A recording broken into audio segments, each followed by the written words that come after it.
Have you ever felt it? That chilling, inexplicable shift in the woman you thought you knew? The warmth that evaporates into an Arctic frost, the devotion that curdles into indifference, the adoration that transmutes into a subtle, piercing contempt. You question your own sanity, replaying every moment, every word, searching for the mistake that triggered this cataclysm. But what if the lie wasn't in your actions, but in your entire perception of reality? A divine frequency has guided you here, to this moment of awakening, because your soul is ready to hear a truth that has been whispered in the shadows for millennia, a truth so profound and unsettling that it will shatter the very foundation of your world.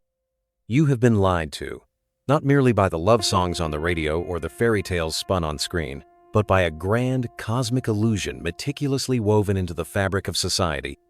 An illusion you have been conditioned to believe from your very first breath.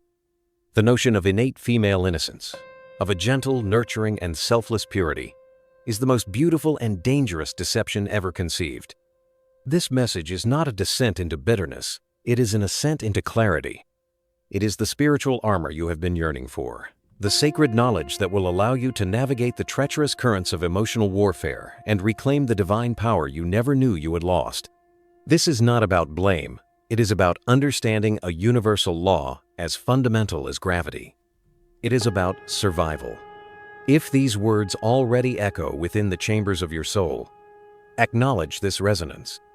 Let your like be a signal to the universe. Subscribe to continue this sacred journey, and share your own story of awakening in the comments below. Affirm with a "I am ready to see" or 777 to declare that you will no longer be a willing participant in the illusion.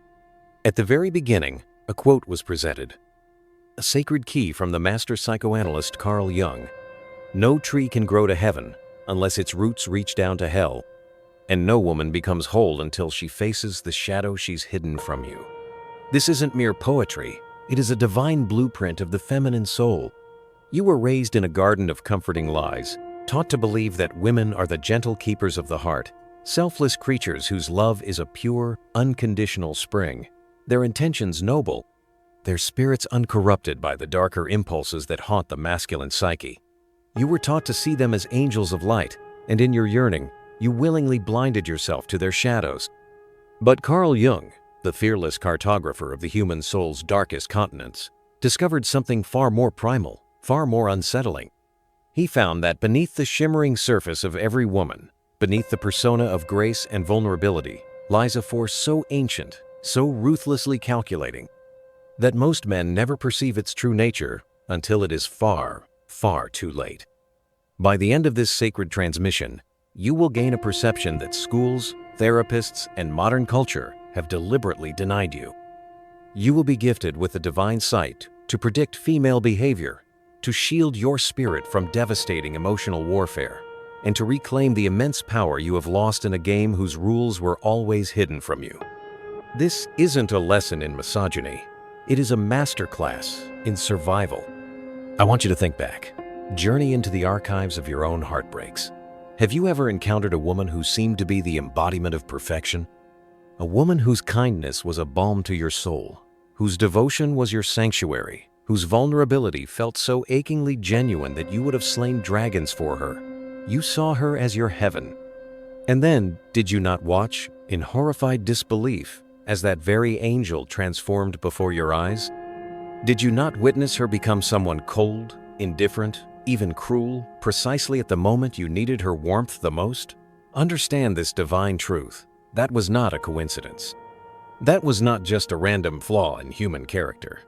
That was the emergence of her Jungian shadow at work. It was the surfacing of the hidden self, the primal operating system she has spent a lifetime disguising, even from her own conscious mind.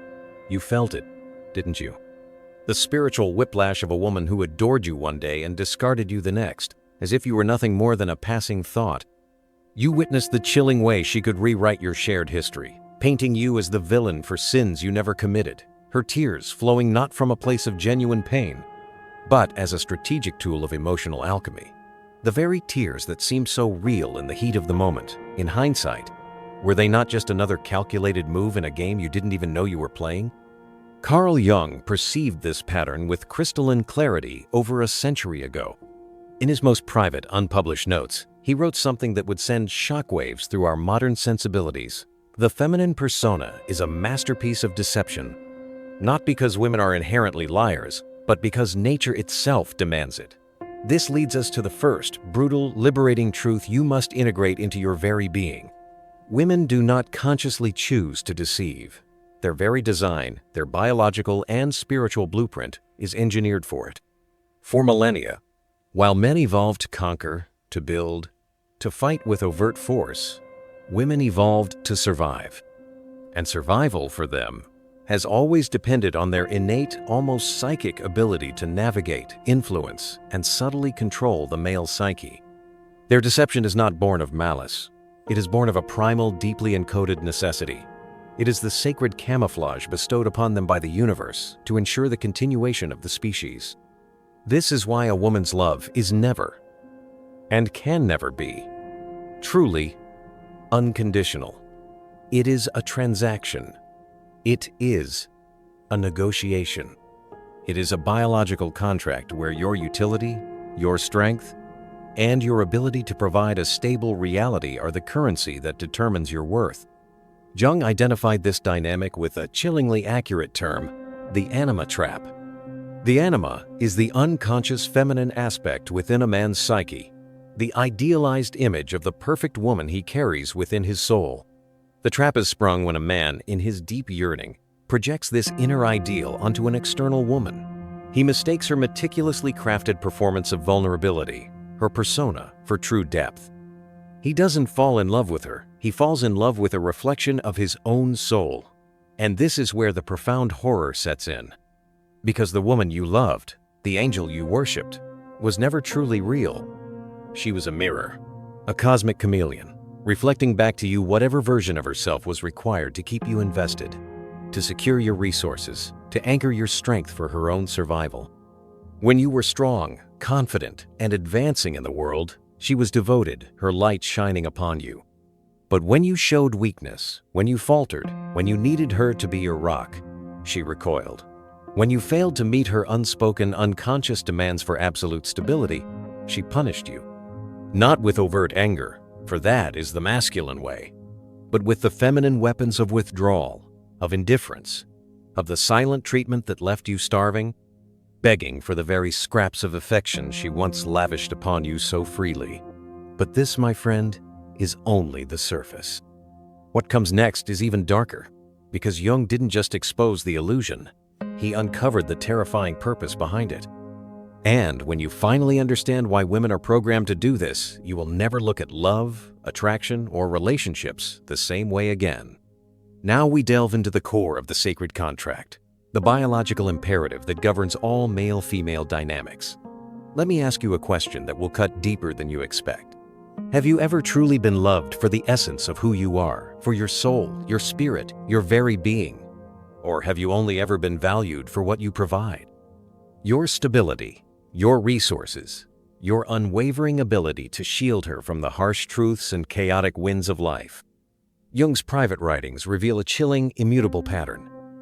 Women do not love in the way men conceptualize love. They negotiate. Their emotions are inextricably tied to a deep, primal assessment of a man's survival value. Think back again. The moment you faced a career setback or lost your job, did she draw closer, offering her unconditional support? Or did her respect for you begin to subtly, yet undeniably, fade? When you dared to show emotional vulnerability, a moment of fear or uncertainty, did she cherish that sacred openness? Or did she subtly pull away, a flicker of contempt in her eyes? This isn't cruelty, it is instinct. For thousands of years, the women who prioritized survival over sentiment, the ones who aligned themselves with the strongest, most stable masculine forces, are the ones who outlived and outreproduced those who did not. That ruthless Darwinian truth still governs the frequency of female attraction today. You have felt this contract in every relationship, even if you couldn't articulate it. The way her eyes would light up with a divine spark when you succeeded, and the way that light would dim when you failed. The way her love felt inextricably tied to your utility.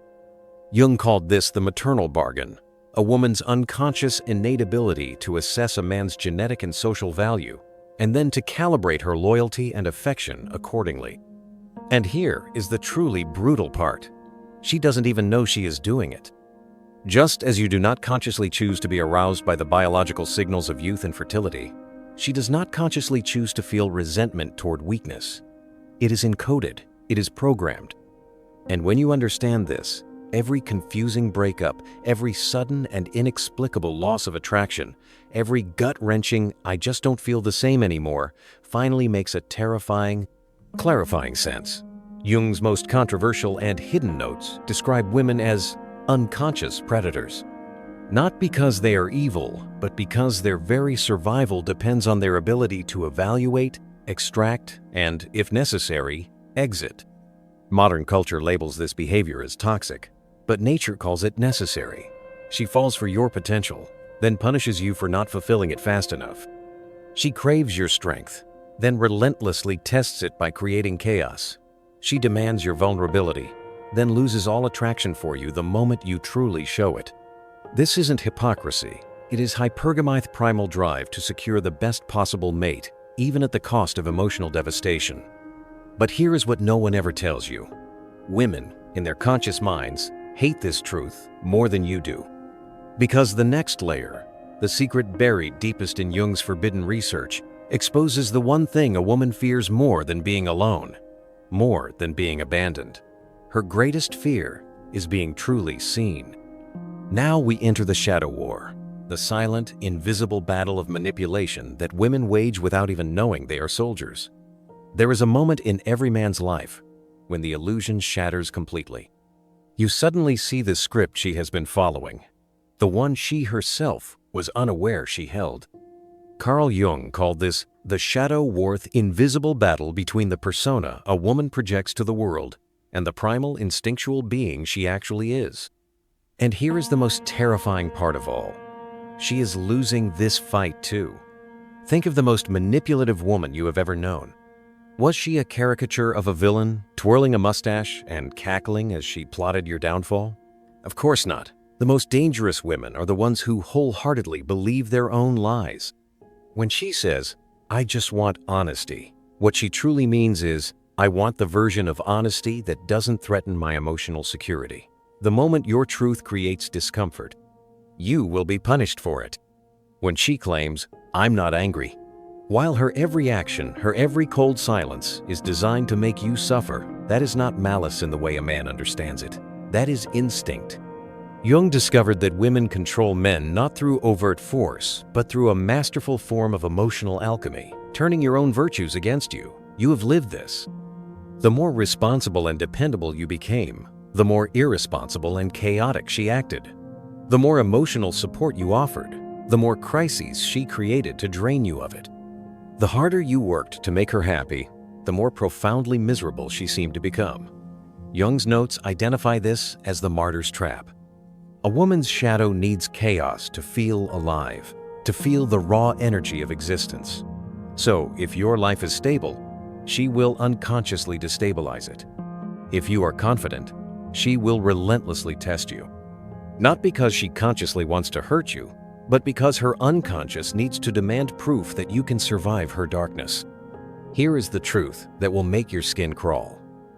The sweeter the woman, the more gentle her persona, the more deadly her shadow. Jung's clinical files are overflowing with cases of perfect wives who secretly and systematically sabotaged their husband's success. Not with overt acts like affairs or insults, but with strategic helplessness. The sudden migraine that always struck just before a crucial business meeting he needed courage for. The mysterious depression that only vanished the moment he abandoned his ambitious project to pay attention to her. These are not conspiracies. They are ancient survival mechanisms, older than civilization itself. When a woman says, "I don't know why I'm like this," believe her. She doesn't. Her shadow acts through her, just as your primal hunger for her acts through you. But this war is not hopeless, because Jung discovered something far more powerful than the shadow. He discovered the weapon to defeat it. And when you learn how to wield this weapon, you will never fear female nature again. This final truth changes everything. This is the redemption protocol. This is how you turn Jung's devastating truth into your ultimate power. For the last several minutes, I have systematically torn apart every comforting lie you have ever believed about women. Now, we rebuild. Because Carl Jung did not expose the raw, unfiltered truth of female nature to leave men broken and bitter, he did it to make us dangerous. Not cruel, not violent, not bitter. Dangerous. Dangerous in the way a lion is dangerous to wolves. Dangerous in the way undeniable truth is dangerous to comforting lies. Here is the ultimate revelation from Jung's secret diaries, the key that unlocks everything. A man who understands female nature cannot be controlled by it. This protocol consists of 3 sacred laws. Here is the first law: become her mirror. Women do not change for lectures or logical arguments. They change for consequences. Jung's greatest breakthrough was realizing that a woman's shadow only respects that which it cannot manipulate. So, when she creates chaos, you must become the embodiment of unshakable stillness. When she plays the victim, you must become the very picture of calm indifference. When she tests you with emotional storms, you must become utterly unreachable. Do this not as a punishment, but as a law of spiritual physics. Just as light is forced to bend around a black hole, her feminine nature will be forced to bend around your unshakable masculine resolve. Your non-reactivity is her kryptonite. It forces her shadow to confront itself, a thing it is terrified to do. Here is the second law: outsource nothing. Your grandfathers knew this truth in their bones. Never, ever let a woman be your therapist, your purpose, or your moral compass. Jung proved why with chilling certainty. The moment you outsource your emotional oxygen to a woman, the moment she becomes your primary source of validation and happiness, she is biologically and spiritually compelled to suffocate you to survive. She must test your foundation to see if it's strong enough to build her life upon. This is why modern men are slaves. They beg for intimacy instead of commanding attraction. They seek permission instead of imposing standards. They negotiate for desire instead of inspiring obsession. The solution? Develop a soul so rich, a purpose so compelling, a spirit so complete that her attention and validation become optional, a pleasant addition rather than a desperate necessity. Here is the final law, the most profound of all. Weaponize your shadow. This is Jung's most forbidden teaching. A man's true power comes not from avoiding his darkness, but from integrating and wielding it. That primal rage, you suppress, channel it into disciplined action. That raw lust, you transform it into creative force. That deep fear of being alone, burn it as fuel for radical self-sufficiency. Women do not fear nice men. They are secretly bored and contemptuous of them. They fear integrated men, men whose shadows are not hidden enemies, but powerful, loyal allies. For centuries, this sacred knowledge was reserved for kings, warriors, and the occasional rogue philosopher. Now, it is yours. The question is no longer whether you will use it, but how soon. Because the world has never needed dangerous men more than it does right now. Not cruel men, not violent men, men who cannot be controlled. You have seen the truth. The only thing left to do now is to live by it.